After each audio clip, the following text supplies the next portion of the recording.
Hi, I'm Reilly, the podcast coordinator for Crave the Sound. On this week's episode of Crave the Podcast, Kiara Demare will be exploring something that has kind of become lost with the invention of the shuffle button and music streaming, and that would be album sequencing.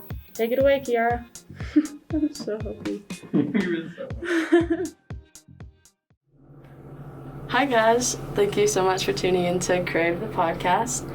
My name is Kiara Demare, and today I'm going to be talking about album sequencing and kind of its importance, its effectiveness, and how it's also losing its importance in today's musical climate. Sequencing is very important, obviously, for pacing of an album and like the arc of the album and the storyline. It's starting to really lose its importance with today's releases, just due to the fact of the shuffle button is a thing, and it's on every single music app, music platform. It's also, you can download like singular songs from albums. You don't have to just listen to the full album anymore, and that just kind of takes away from the whole listening experience in total.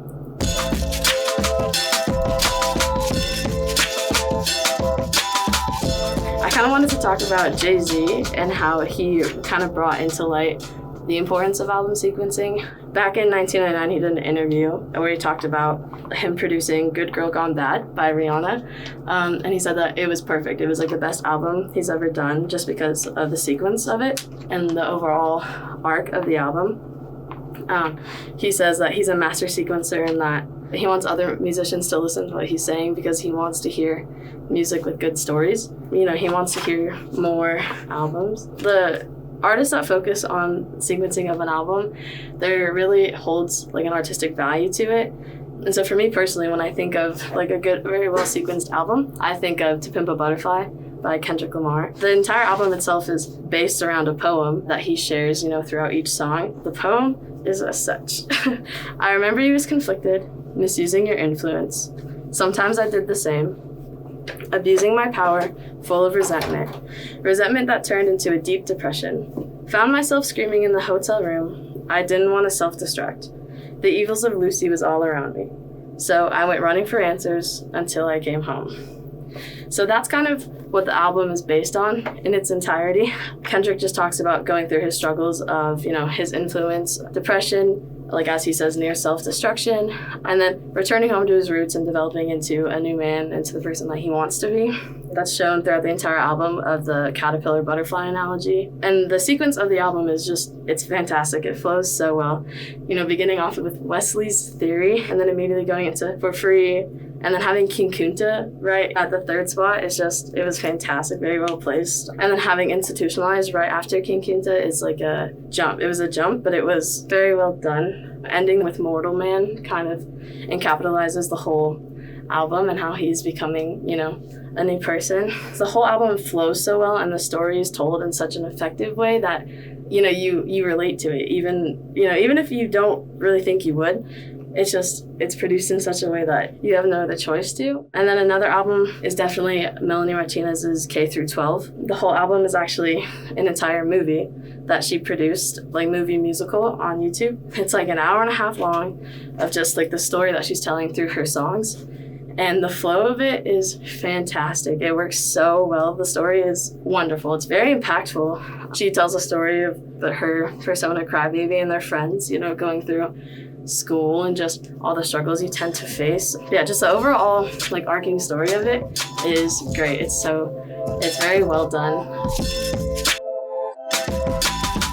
But there's also a monetary value to sequencing as well. So you want to start off with a song that it captures the whole vibe of the album, pretty much sets the pacing. Like having a good intro song is very important to hook the listeners. They'll try to put the songs that they think are going to be hits either in the 4 and 5 spot or the 7 and 8 spot, right near the middle, just to kind of keep them continuing on and going. And it's very smart to do this because towards the end of it, if you have this pacing of hits and bangers and stuff, it'll make people like want to continue on listening. Ending your album, obviously, you want a song that really resonates and kind of leaves them feeling some sort of way. So as soon as the album's over, they're gonna want to immediately jump back in and listen to it again.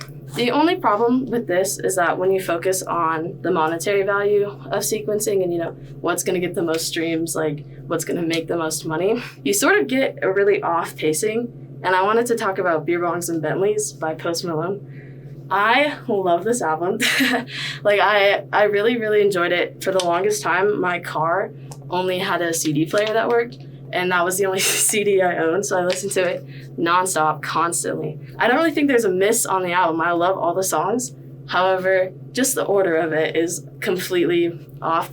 I feel like starting off with Paranoid was not the best option, in the fact that I don't really think that encompasses the whole vibe of the album. Like, I think if you were to start off with Rich and Sad, per se, I think that would flow a lot better. And I think it's kind of strange to me how he goes from Blame It On Me, which is a super sad and, like, emotionally driven song, but then he immediately goes into Same Bitches with featuring G-Eazy and YG. Two completely different, like, vibes of the song, like, two completely different songs about different things. Like, the flow is just so choppy throughout the whole album because he does this a lot. And then he goes straight from Same Bitches into the Jonestown interlude, which, again, completely different. It's just very, like, jumpy.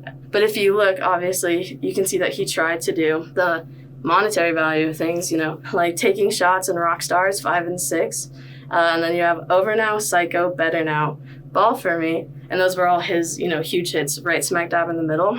I just think the album could have been a lot better, flowed a lot better, you know, gotten the story across just so much better if they had focused more on just sequencing it for the story rather than for the money and the streams. So yeah, in my humble opinion, I believe that album sequencing is super important, not only for the artist, but for the listener. If they put the time into the story, you really understand where they're coming from. You understand what they're trying to say. You understand kind of what's going on in their minds and stuff. Without a properly sequenced album, it can really, really hurt the overall piece, the overall album.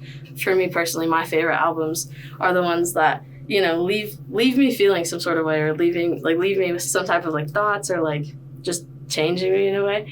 Like, To Pimp a Butterfly, I don't think I'll ever get tired of. I've listened to it who knows how many times, through and through, and I just can't stop. I don't think I'll ever stop. You know, it's things like that just really resonate with you, and that kind of can take you through the rest of your life. Artists that take the time and really, you know, when their music's like an art, you can tell when they really care and they're really putting in all that effort. You know, don't hit the shuffle button. If you're going to listen to an album, just listen to it through and through, straight, as the artist intended. Just because even if the pacing is terrible, there's still reasoning behind it, and they still definitely took the time, sequence it that way. And so it's very important just for the overall experience and to really understand, like, what the artist wants, to listen to it through and through. Thanks.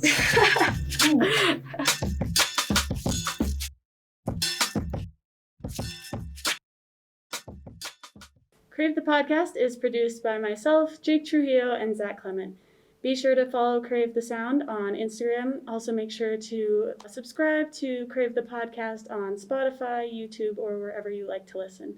We'll see you next week. Thanks for listening.